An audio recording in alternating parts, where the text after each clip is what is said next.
Welcome to another episode of Boundless Body Radio. I am your host, Casey Ruff, and as usual, we have an amazing guest to introduce to you today. Today we are with Nadine Artemis. Nadine is an author, aromacologist, and botanical formulator for over 25 years. She has pioneered the luxury skincare and wellness brand, Living Libations. She is the author of 2 books, Renegade Beauty and Holistic Dental Care. She has garnered attention from the New York Times, Goop, Vogue, and many other media outlets. She is described by Alanis Morissette as a true sense visionary.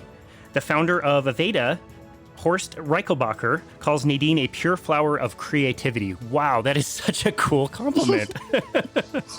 You must love that. It was sweet. Oh, that's great. Well, thank you so much for joining us today. I was going to open the show by telling you that the sound quality might not be very good because rather than record inside for your episode, I was going to be outside in the sun, in the fresh air, and I think you probably wouldn't have minded if the sound quality was a little lower, but unfortunately it's super windy and there's road construction outside, so back inside in the closet. Yeah. Where are you calling from? So we're just outside of Salt Lake City. Oh, Utah. sweet. Yeah, where are you? Yeah. I'm in Ontario, Canada. Nice. And we just had some big windstorms the other day, so I'm on my 3rd day without power. Oh, geez. That's pretty disruptive. Yeah. But we've got, batteries, and I got a little bit of heat.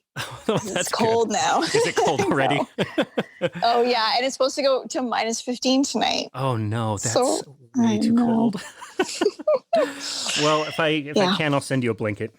Thank you. I want you to, I've heard you define this in the past, and every time I hear the answer, I just really love it. I would love you to define to the listener, what does beauty mean? Well, there's so many ways to answer that because on one level it's so nuanced, but I'll tell you what it's not. It's definitely not something that we apply to ourselves. And as, sort of cliched as it sounds, it is a feeling that comes from within. And that feeling, I feel like, resonates, with our physical appearance, so to speak. And I feel like it's about that feeling, which is also really about our relationship to life, which is about our relationship to, living and to ourselves. So how are we engaging with creation? Yeah, I love that. How did you become interested in jiving the physical beauty with that definition of beauty? I feel like, when I look back at sort of all the patterns that brought me to this moment, I definitely had a fun childhood, definitely steeped in nature. And that was like a very strong foundation for me, which was just really, me, and I had access to the woods. It wasn't like, I had a grandmother teaching me herbalism or anything, but I was connected to the natural world. So then when it kind of like in late teens and university, when I wasn't around, like my life wasn't sort of about nature, we weren't going to the cottage and all that, I just definitely missed it so much and was finding everything I could do to get back to that. Also in my teens, it was very classic and just fully, into makeup and beauty, but I was loving all the lotions and potions and bottles and the thought of I would concoct perfumes out of essential oils. So I had that going, that sort of mixologist sense and sensibility, that alchemy. And then in university, I was fortunate enough to study women's studies, which is it's a cross-disciplinary area of study too. So it was like women in film, women and philosophy, women in, I can't remember all the courses now, like Africa. So there was like this real cross-cultural and cross-course information that I was diving into. And in many of those courses, we were really looking at, women's journey with their bodies through different cultures and different time periods, and all the things we would do that we have done in the name of medicine and beauty. And I found that fascinating. And really, it's a history of not health on a lot of levels. And so I did find it all merged, and that, I found like, let's, redefine beauty. Let's understand this. Let's understand what we're putting on and in and around our bodies in the name of beauty that are also really not beautifying practices. So it's just like a huge area of study that I feel is just so interconnected.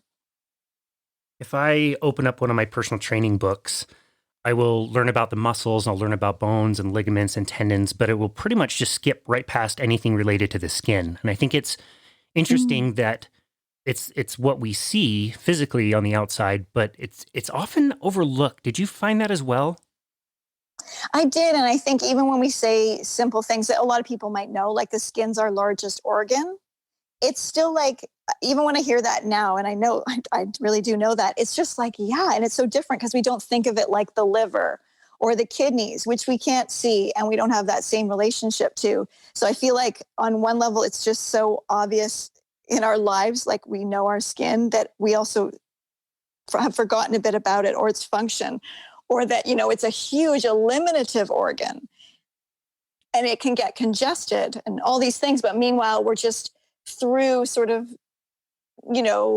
like, commercials or media, like how we're supposed to think about our skin and pick it and poke it and prod it and apply these chemicals. It's really that whole more commercialized journey of beauty that we've kind of all been that we've all sort of had exposure to in Western culture. I feel like those things really do steer us off course from really having an understanding and a relationship to our skin and with our skin. Hmm. That's very interesting. I think it's like so many other things in life where there's some type of a problem and a company is more than willing to come along and turn that problem into money for themselves, which causes another problem, which they will then sell us another product. Is that kind of what you found? Yeah, and then sometimes there's really not even a problem to begin with, but for sure. And then something that's being sold for that then can create other things because there can be side effects. And really, even in just the basics of skincare, where we're washing with foaming surfactants, which are for sure soap's been around forever, but all these sort of modern surfactants and chemical surfactants, we're now seeing, now that we can understand the microbiome and now that we're studying it, researchers are seeing that surfactants are leaving microscopic splinters lodged into the stratum corneum, which is the very thin top layer of the skin. And they don't go away from simply rinsing the face as we would after washing with soap.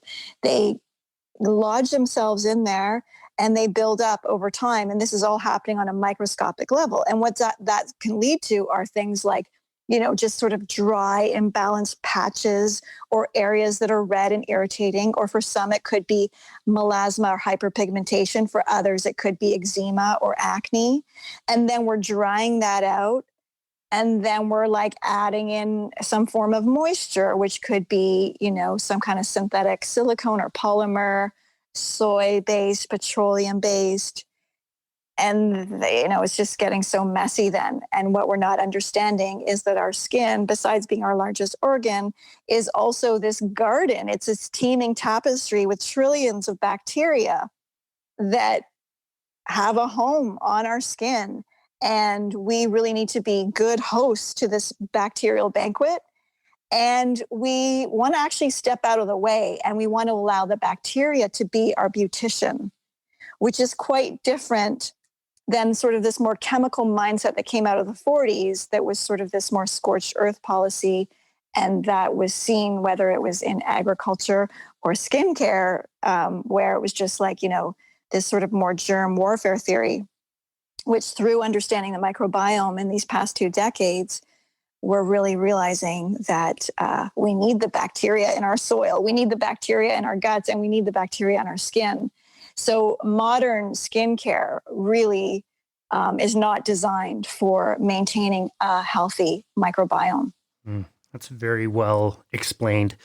What what makes you cringe the most when you look at, like you mentioned, current skincare practices? Mhm. What makes you really cringe? Well, as I was saying that, and before you asked the question, I was just in my head, just because I'll get like sort of industry emails from, the more commercial realm of beauty, like, the news for like L'Oreal and Revlon and all the big players. And what's funny is the focus on the microbiome is really growing. And I find it funny because then you'll see the products that are made, and it could be sort of something that's prebiotic or probiotic. And it's just in this sea of petroleum and different chemicals and stuff. And so it's kind of humorous, but Mm. yeah. I just finished a book by Dr. James Hamlin, and he wrote a book called Clean. And in this book, he didn't shower for 5 years. So it was very Wow. interesting and really cool to hear what he was doing. And part of the book writing process, he decided that he was going to walk over to Whole Foods. He was going to buy a bunch of ingredients that had catchy names like, vitamin C, prebiotic, probiotic, collagen, all these catchy, trendy terms. And he was going to make his own lotion that didn't really like do anything. He's not an expert in any of it. And he set up a website and he was going to sell it for some crazy high amount just as an experiment for the book. Right. And he didn't end up going through with it. I think he has a bit more of a conscience than to kind of trick people. But I think that illustrates the point of what you're saying is like, there's so many of these ingredients. Are they proven to work or is it just marketing?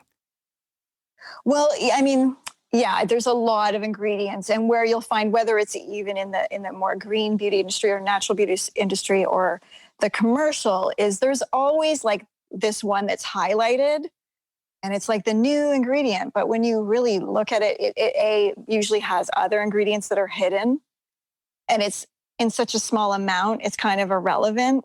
And so there definitely are ingredient trends that I think are completely irrelevant on so many levels.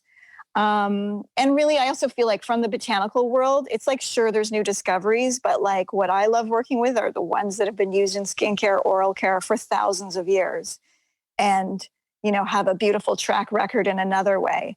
And it's about using the primary ingredient as a single ingredient. So all of, everything I'm working with at the foundational root level is single ingredients without any other things, like the simplest form that I can have it extracted from the plant. So, all these steps along the way are so key. And definitely plants will do things essential. There are beautiful botanical active ingredients that are great allies for our skin, that can take care of acne so that you don't have to use a chemical. And you can use, a drop of frankincense or niaouli or immortelle on a blemish or acne, and it's going to work with your bacteria. And at the same time, that's the fun thing about essential oils is they are antibacterial, antifungal, and antiviral to varying degrees. They all have different properties. So I'm generalizing right now. But what's so neat, and what we're discovering again with modern science, that looking back at these ingredients we've used for thousands of years, is they're seeing that essential oils have something known as quorum sensing inhibitors, QSI for short. And what that means is that quorum sensing inhibitors inhibit the expression of pathogens in the body. So when pathogens are starting to get to be problematic, that means they're able to gain traction and communicate and gain kind of group up and form more colonies, which then can lead to biofilms, et cetera. And so essential oils are known to inhibit the quorum sensing and the communication of the pathogens.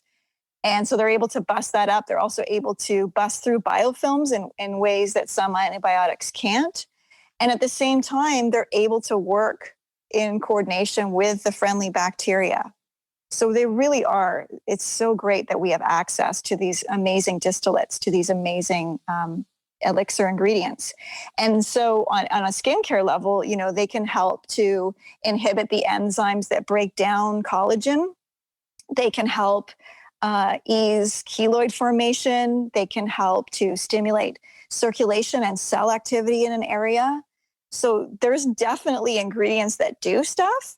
But I do find that sometimes it's just marketing fluff and there's no real oomph behind the ingredient, or really not enough of that ingredient in the product to do what it's supposed to do. Wow, that's so interesting.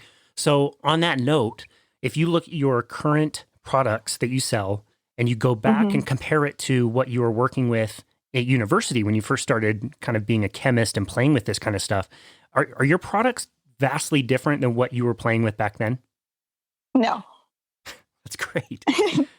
not at all. I mean, there's definitely like new little like, there's a ton of things that I didn't make them, but it's just the heart and soul is the same.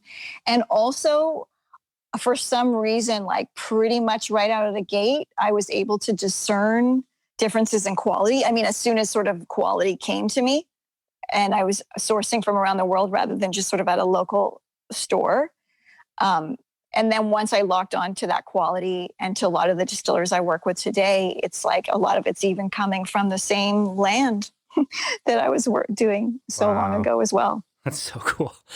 So what would you tell the average listener who is, they're showering 2 times a day, they're using shampoo, conditioner, once or twice a day, scrubbing every single part of their body, they're using deodorant.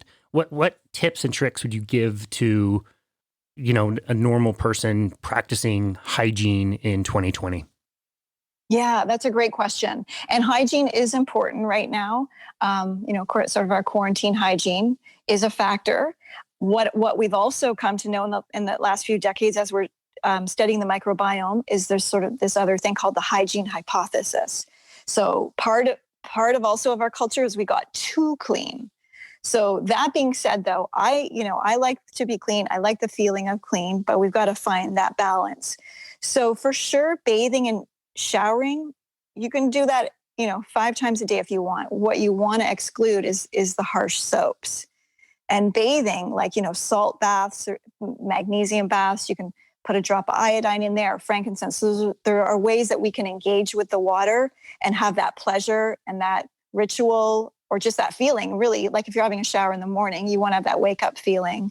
And that can be done with the water. And you can there's even a way to use essential oils in the shower. You can put a few drops, in the bottom. In the base and put the plug in for a minute and you can kind of get those aromas wafting up. Or a lot of them are safe to use. You can use them neat and you could put some on your chest and have the steam kind of work them up. So there's fun ways to use the oils in there in a shower as well. But we don't want to be soaping as much as we have. And we definitely want to be using like just a natural bar soap. And you just want to do pits and bits. You don't want to be using soap on your face and like your thigh, your forearm, all of those beautiful areas of your body don't need soap ever. And it's better for the skin and the balance of the microbiome to just leave those areas alone. Then you're just sort of taking care of pits and bits. Obviously, the guy who wrote that book, Clean, I don't know if he was doing the same thing, but, it's good to do that. And then again, everybody's different, but you probably can find that you can wash your hair less. And there could be a transition period, but once you transition, you'll find that it needs washing less. I usually get away with just washing my hair every 2 weeks. I love and that. and it's all fine. And then my son, we just didn't wash his hair as a baby. And we just washed it about once a year right now. It seems to be working well. That's We're awesome. in year 13 and I laugh. And he really he hates washing his hair. So I'm glad we haven't had to do that too much, but really you would not know. Like his scalp is clean and beautiful and it just is never greasy. So I'm not sure what deeper balance we found there, but he has a great head of hair. I love that. That's awesome. Well, that is really great advice. I know for me personally, I found your work almost 4 or 5 years ago and started to put those things in practice. And my skin, my hair feel way better than they ever have. And I use a lot less of those products than I used to use before. Sweet. That's so good. Yeah. And then other things you can just replace, like use the deodorant, but just don't use one with chemicals. We make some great Poetic Pits. We also have underarm charm cream deodorants. You could just use a dusting of baking soda. You could use a drop of sandalwood. So there's so many options. And my book, Renegade Beauty, goes in deep. There's so much practical information in there.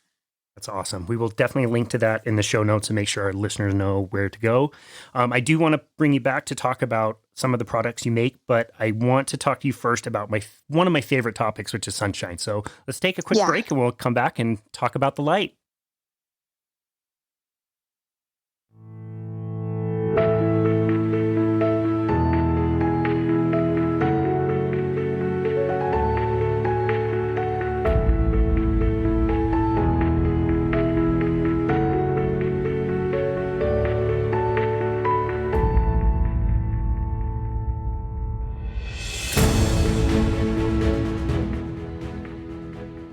Now, there's a lot of different things that I tell people that can make them mad. So if I tell them that vegetable oils do not belong in a diet, some people get mad at me.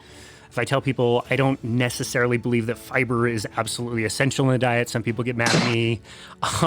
And when I tell people that they shouldn't be using sunscreen, people get livid. They get really, really angry. Why do people get so upset about the sun? Well, I'm not sure why that, but we have some things to undo here because we've had really a lot of decades of really only understanding the sun in one way. You don't hear a lot that the sun could actually be good for you. We're hearing that vitamin D is good for you and that sunshine's bad for you. So we kind of have to undo some stuff. And that's why I dedicated a whole chapter in Renegade Beauty. Because when we're undoing sort of a way that we've, accepted information, we want to get underneath it all with some solid information as well. And so in my book, I have a lot of studies that I cite from, sources like the New England Journal of Medicine and the Cochrane Review, which pulled together different studies on sunscreen. And so we'll talk about it now, but just know, there's some science to back this up. And we do have some articles on our website as a first foray into understanding this. Because, when we have been told one way and we're like, hey, maybe there's something else going on, you want to go through it properly so people can really understand. And there we have the sun. It's been around for a while, and it of course is what it's what's making all the things grow. I love, I have quoted in my book. There's this poem by Hafiz where he talks about the sun, and it just is like, the sun has been my lover for millions of years, and I love that because it's like we have to understand sort of on the sun on a scientific level and on a mythical level and on a philosophical level. To really grasp it. And one thing that I find that's really important is really understanding sunscreen. I find this so interesting. Yeah, the sunscreen's really such a key component. And one of my favorite doctors on the subject is Dr. Bernard Ackerman. And he was the founding father of dermatopathology, which is a sort of more serious realm of study than dermatology. It's dermatopathology. So it's studying, the skin and disease. Because that's really at the end of it all. None of us want skin cancer. Skin cancer is scary. It's there's different kinds and it can be common. And of course, melanoma is quite lethal. It can be quite lethal.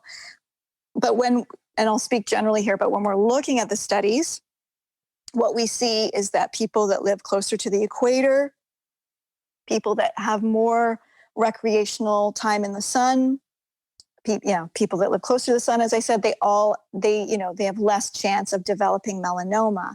And where it seemed to happen is people that were just sporadically in the sun, but working a lot under fluorescent lights. And this study was done before, the entire workforce was working with a computer every day. So I think there's probably some new nuances to that. The studies also find that the use of sunscreen seems to increase chances of cancer, moles, and freckles. So what we want to understand is is it good for our sun to be in the skin? For our skin to be in the sun. And B, if we are going to be in the sun, how are we going to engage with the sun? And what we also know is that vitamin D, which is not really a vitamin, but it's more of a steroid, it's more of a hormonal precursor, but we're going to call it vitamin D because that's what we decided. So we have thousands of studies now that show that sufficient levels of vitamin D is needed to prevent a whole slew of diseases. So sufficient vitamin D will slash your risk of breast cancer by 50%. Wow.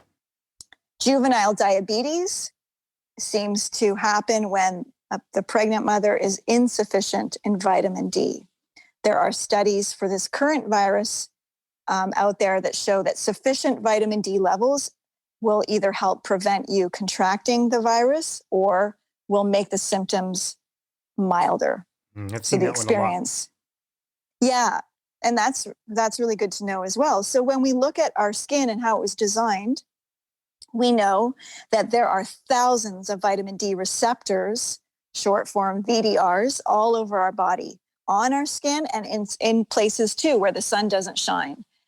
So we could maybe just take vitamin D supplement and not be in the sun. But what we also know is that vitamin D is a good supplement, but it's a fat soluble supplement and that is needed.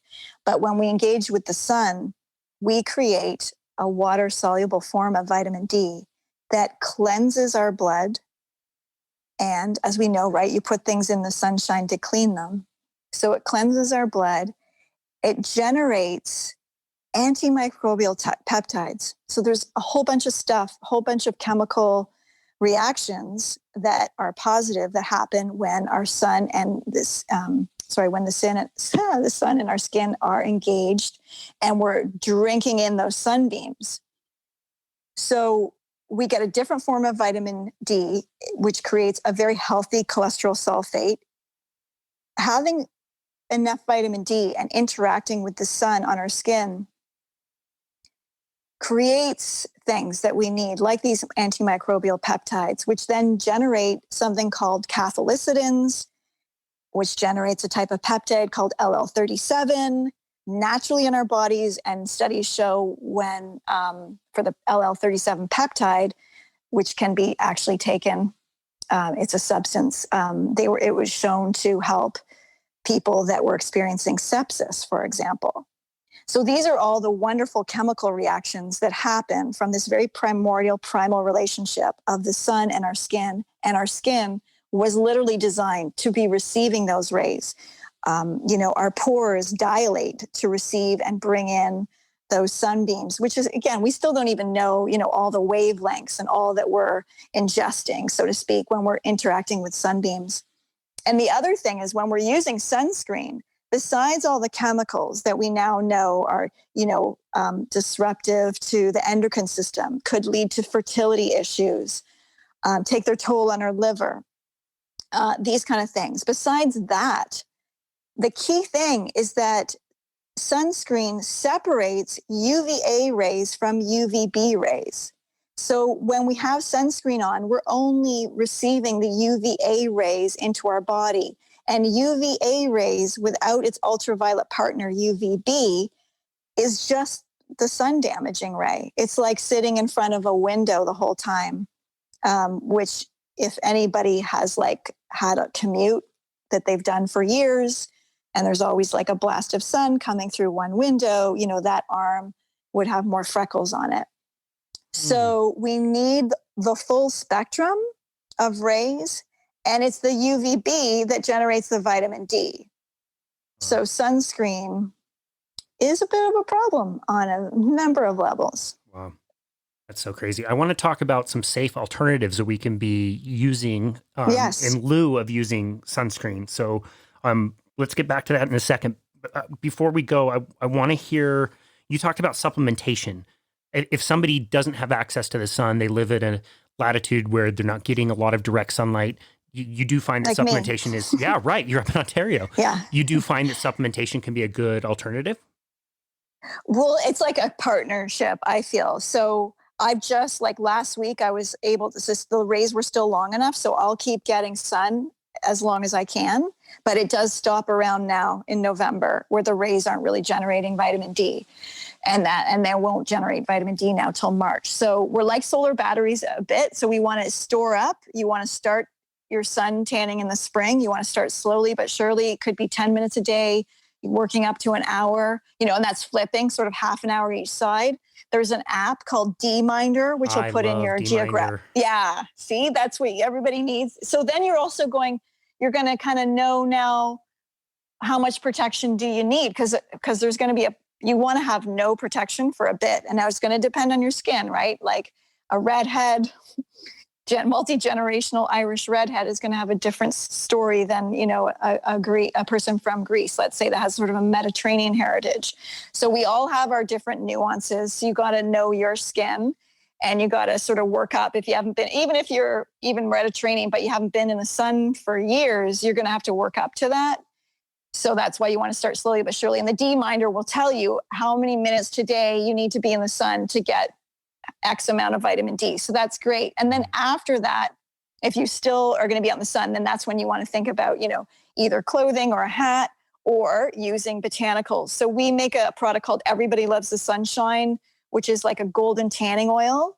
And what that's going to do is just extend your time in the sun. So maybe that sweet Irish redhead, that may extend their time in the sun, maybe 10 or 15 minutes more. For that Mediterranean, maybe that's all they need is just that golden tanning oil, and that could help them be in the sun for 3 or 4 hours. Wow. Now, then we have the same formula, and then we add zinc to it.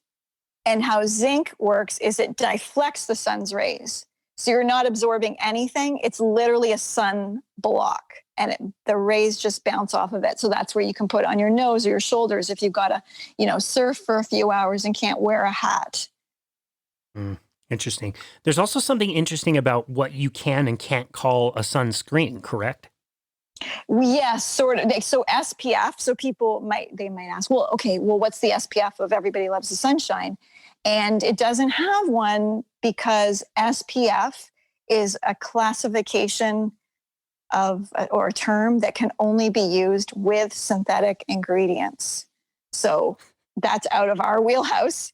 We can't use SPF. However, there are plant oils that have you can kind of relate it to an SPF. So even just olive oil on its own or coconut oil has kind of we'll call it like a metaphorical SPF of a 6, 7, or 8. And oils that are high in pigments are also protective. So you could add like a sea buckthorn to that coconut oil, which would extend it a bit. But you can't really say SPF because it's just a different class. And it's all been categorized according to, the tests that have been done on those synthetic ingredients. Very interesting. So that was great. That was a bunch of tips that you gave us that can help us decide how to have safer interactions with the sun. Are there any others? I will just say, just start slowly, know your skin, and then just really build it up, and you'll build up that melanin. Even in January, I'm, not as pale now that I've really past decade. I've really realized that my time in the sun's like a non-negotiable for my general health and well-being. And so I just have a base layer now that's just really handy. And I find I haven't burned in years.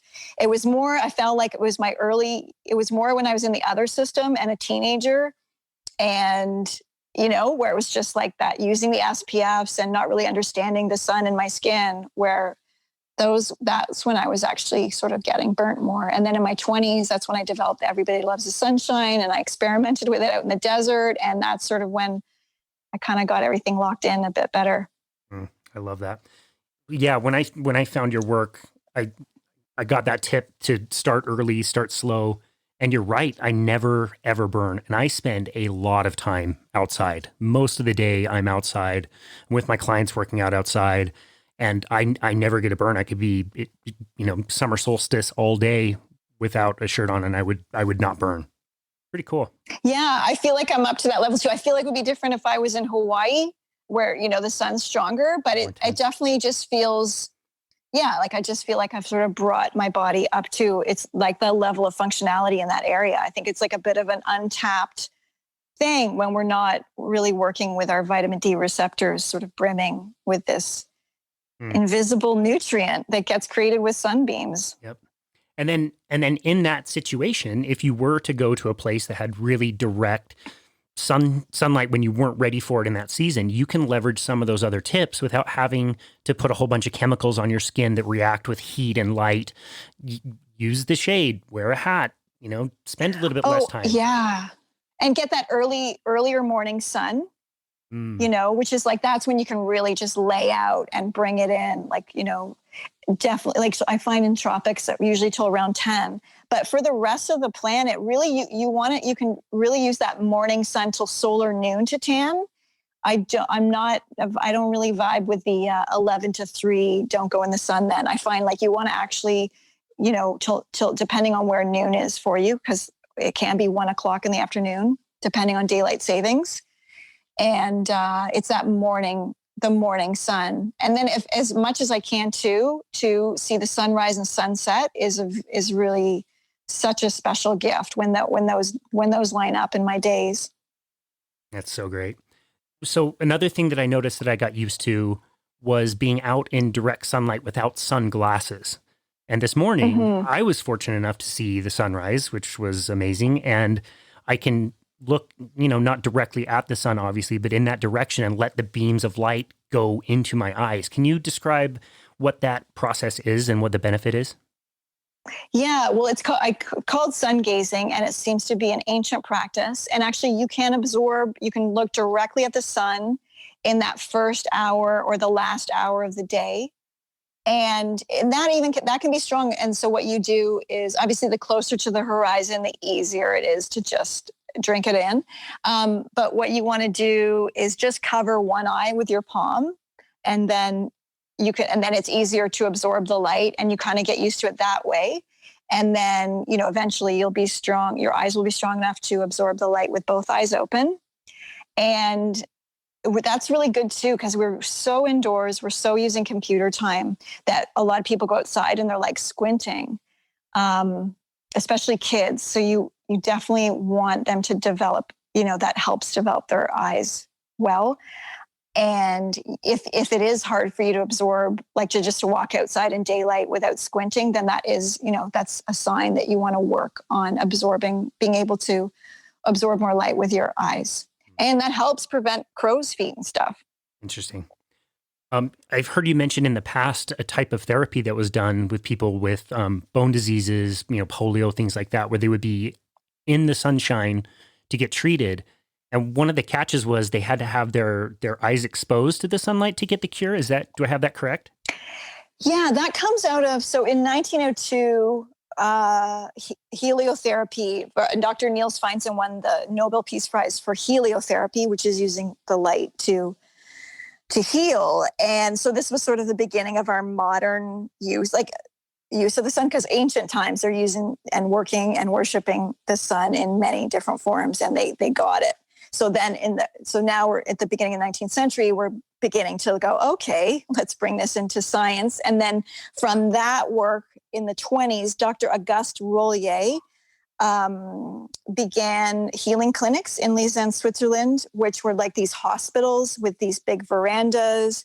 Everybody's wheeled out during the day. Kids are playing in the snow every day with just these little like diapers on, so that they're getting all this sun exposure in the high mountain air. And so it was his studies, and people would come from all over Europe, and they were healing tuberculosis and rickets and bone diseases, wounds, and all kinds of stuff.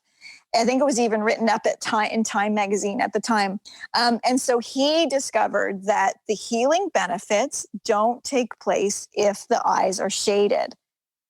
But you could still be, but it was okay if like you had a hat on. You know what I mean? So it was it was just a fascinating thing. So for sure, use your sunglasses, and obviously they're good for driving. But if you're lying in the sun and you're sunbathing, you don't want to have glasses at that stage. Yeah. I totally love that. We had 2 listener questions today. One of them was something that I've heard, and I wasn't able to confirm this if it were true or not. But when you are out in the sun and you come back in, should there be a waiting period of time that you rinse off, shower? Yeah, that's a good question. So you can be in like natural water, like so you can swim in a lake or a river, or if you have pure non-municipal tap water coming out, like just well water. But the chemicals or soap is not what you want, because it does apparently interfere with your vitamin D absorption. So you would want, have your shower or whatever then before you go in the sun, I would suggest. Yeah, gotcha. The other question was the role of diet. How does diet affect our interactions with the sun? Yeah, it does affect it. And there are studies that show, eating a diet higher in pigments creates an internal sunscreen. And actually, the last time I was in Hawaii, before this all happened, it was so neat because there's just one of those sort of very classic men that you would feel like you see him and you're like, you get to spend a lot of time on the beach. You just see that. And it was so funny because he was talking to another couple and he was saying, yeah, it's just you take the acetaxanthin and it creates like an internal sunscreen and you can absorb way much more sun. And it was so true. And it's a red algae is the acetaxanthin. And it really does help build up your inner sunblock, so to speak, or more like an inner sun harmonizer, because it's not blocking the sun, but it's going to help you absorb and use those rays and create more of a golden, melanin tan than without. That's super interesting. Let's say I goof it up. I go outside. I'm out there a little too long and I get a sunburn. Can you explain what is going on with a sunburn? Yeah, well, it's actually easier for your body to deal with a sunburn than it is for your body to deal with like tanning for 6 hours in sunscreen and getting red from that. Your body can deal with it better. Your body's designed to release the heat and repair the DNA from a burn, so it's not as damaging as we think. Where sun damage comes in is when we're baking these chemicals that we're using in our daily care and then going into the sun, or we're eating foods high, like rancid polyunsaturated fatty acids, like your mazola, canola, corn, soy oils. Just trash, pure trash. Pure trash. And if you're eating that, and most North American diets have like 20% of those type of oils in it, doesn't mean you're going to see it as oil, but it's in the food. You know what I mean? It's not like, so you may not be pouring the mazola on your pan to cook with it, but that kind of thing could be in your processed food. And even canola is like in all the foods at the bar at Whole Foods. Everything. At the food. Yeah. Everything. Yeah. I tell them every time, I'm like, if I feel like it that day, I'm like, why? Why? Wherever I'm at Whole Foods, could be California or New York or Ontario. Why? Anyway. Wow.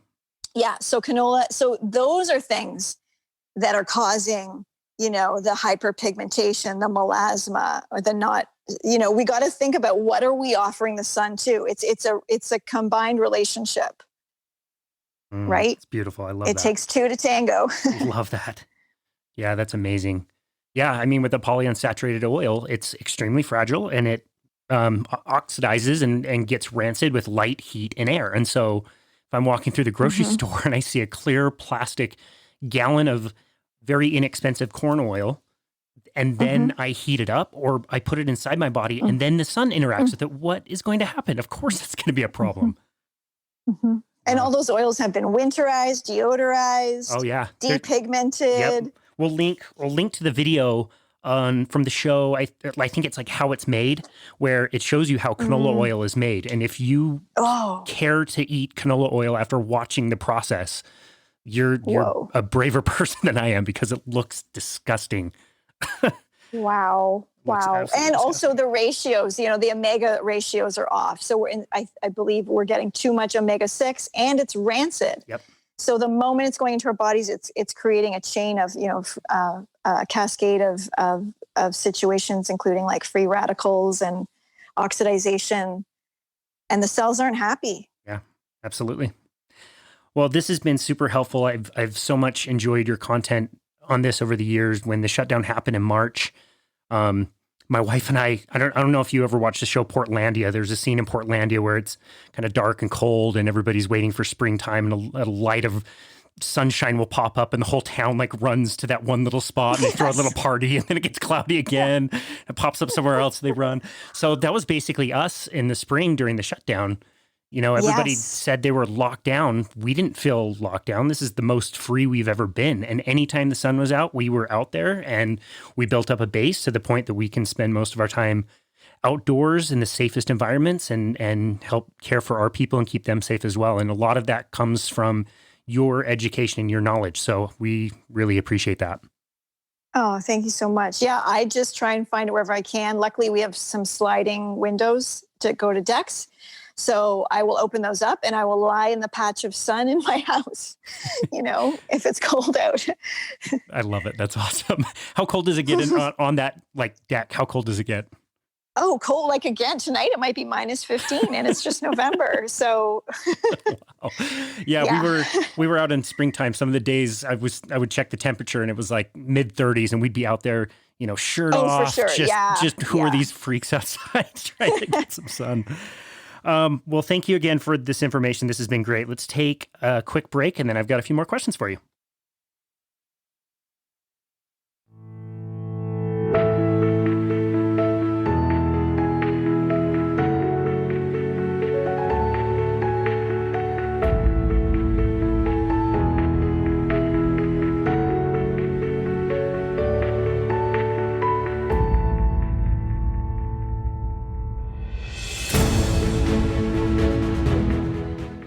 Okay, so I've got something here that I would like to read to you. This is something that I found in my shower. It's been there for quite a while. It's a really high-end face wash, basically, and I bought it several years ago, and it's marketed as just really gentle and blah blah blah. I'm going to read you something from this package. You can tell me what's going on. Okay. I practiced this 6 times, by the way, so not easy, but let's see if we can get through it. Okay, Aqua. Cocamidopropylbetaine, glucoside, glycerin, that's an easy one, sodium lauryl sulfate, sarcosinate, acrylates C10-30 alkyl acrylate cross polymer, phenoxyethanol, sodium citrate. I'm not even halfway done. Wow. I'm not even halfway done. And then I go to your site and I read ingredients in your products and they say avocado or walnut. Lavender. Or we'll have the Latin name beside it. But so those are more complicated. Well, I wouldn't even, so the only ingredient there is aqua, water, fine, except it's tap water. Probably, right? Of course. So I would not touch. That's what I mean. Wow, you can have that, or you could just have some olive oil bar soap, or clay. But we don't need to use soap to wash our faces. We want to use oil, and we only need to do our pits and bits, right? So we only just need that bar soap, or a lot of people use a tiny squirt of our shampoo. Or they take our shampoo and put it in a foaming hand. You can just get a foaming pump and put it on a mason jar. And then you add 50% water. You could add some spring water, and then it just extends and foams the soap. So it just lasts so long. So you only need 1 squirt of that. You do your pits and bits, scrub your nails. It's always good to scrub your nails. And then you're good to go. I love that. But why? Yeah, see that? And why would you put that on your face or your skin? I don't know. It's insane. It's so insane. Oh, I guess that was a waste of money. I got to go throw this away now. Yeah, that's hard too, when you have all those things. Where do they all go? When you clean out your bathrooms? Exactly. It goes right in the trash. What are some of your other favorite products that you make?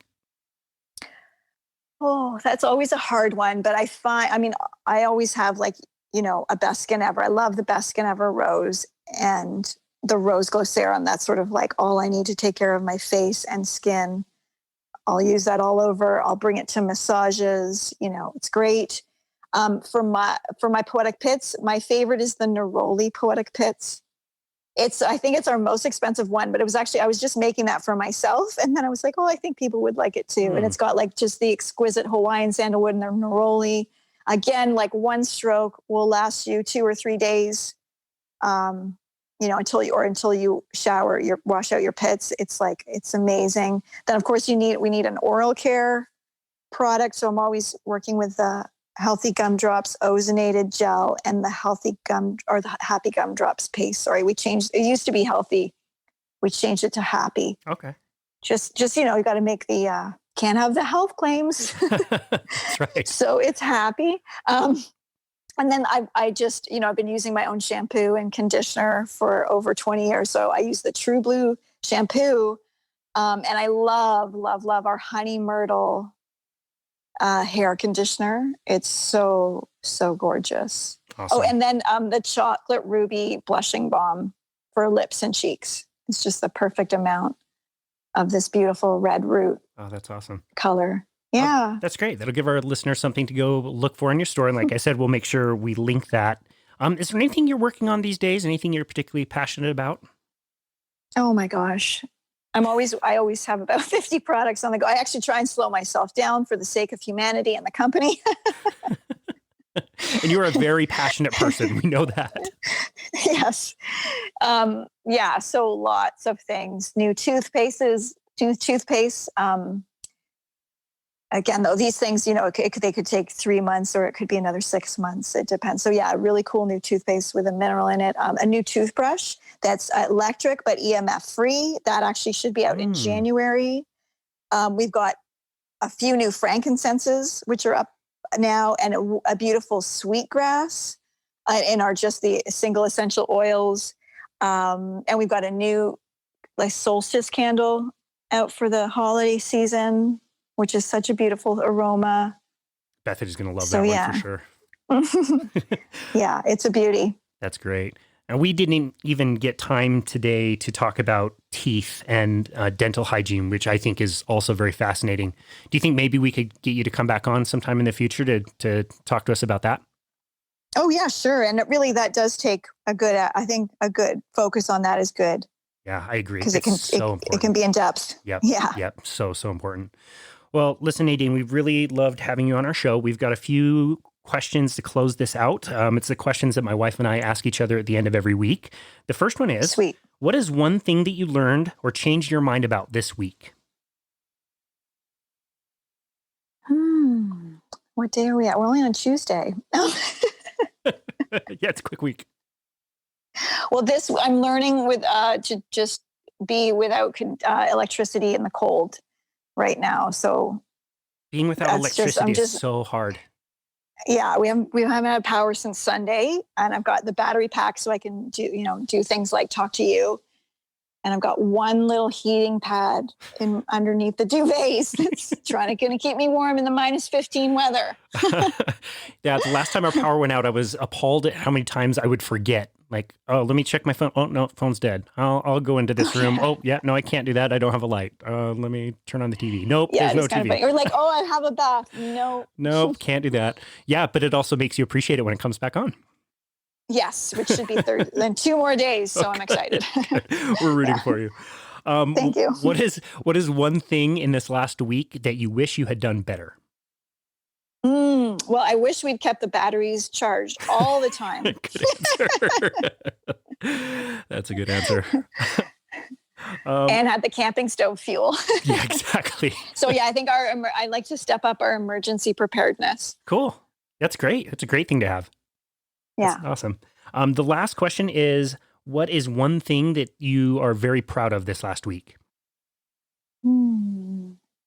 Well, the life that we have set up, that really, sure, the batteries weren't plugged in, but like every single other huge, important facet of my life, all the foundations are just so in place for this moment to be as smooth as it can be. Wow. Yeah, I think this whole thing caught a lot of people flat-footed and has taught us where the priorities are and what we really need to focus on. And I hope that we all come out of this a little bit more resilient and ready to handle the next series of issues that we're going to face. And yeah, I hope we can learn our lessons from this. Yeah, building, just understanding our resilience is such a good thing. And I feel like sunshine is really my go-to for resilience. It has been a bit of a tough couple of weeks because we also had an unexpected friend die unexpectedly and quite tragically. Oh, thanks. So I'm not, but trying not to be too sad. But But what happened was so great is that the weather, we had to sort of, I think really all over North America, a lot of people had a bit of a warmer couple weeks for November. And that was just so like to be able to engage with the sun, for it to be warm enough that I could be out, basically naked and tanning and then going on walks in the pleasant sunshine was just the thing that pulled us through. Yeah. So the sun's just our resilient friend, Yeah, I love that. Both of those things, I think walking and sunshine they've always been part of my life, but especially this year have been so incredible, such an amazing gift, such an interesting way to learn about my neighborhood and experience the sun and the fresh air. And yeah, it's really has been incredible.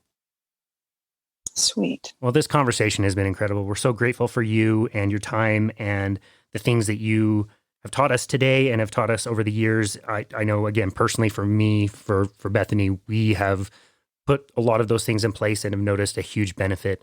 I'm wondering if you have one simple thing you'd like to leave our listeners before you take off. I do, again, we just talked about it, but do like find your way into the sun and let it be a friend in your life. And not to fear it. And even if it's just like the 15-minute things, or if you're worried, you don't believe me yet about how the sun is good for your skin, or worried about wrinkles, then just, wear a hat and get other parts of the body into the sunshine, because it really is great. I love that. And I think it's important to note what you said earlier. Even though we're in that period of time, it's always the saddest day when I open up D-Minder and it says next available vitamin D is in 68 days or 73 days or something. Shoot. It's like, no. That. but there's still benefit. Yeah. There still is a benefit. You might not be generating a ton of vitamin D. You need to do that in the summer, and you'll use that as you store it up. But there still is benefit to being outside in the sun. Yeah, just even the circadian rhythms and just being with real light. And it does connect, and just for your own internal rhythms, it connects with the suprachiasmatic nucleus inside the brain, which affects our circadian rhythms. So there's a lot going on. We're definitely designed to interact with it. I love that. What a great message. Where can people find you and your work? So our website's livinglibations.com. Email us any questions. We also do free consults. I've trained our awesome team.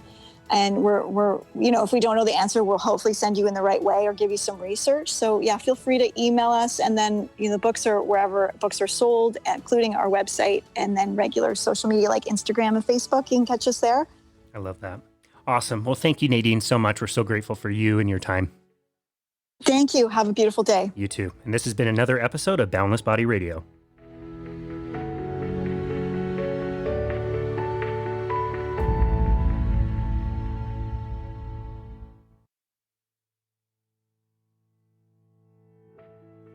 As always, thank you so very much for listening to Boundless Body Radio.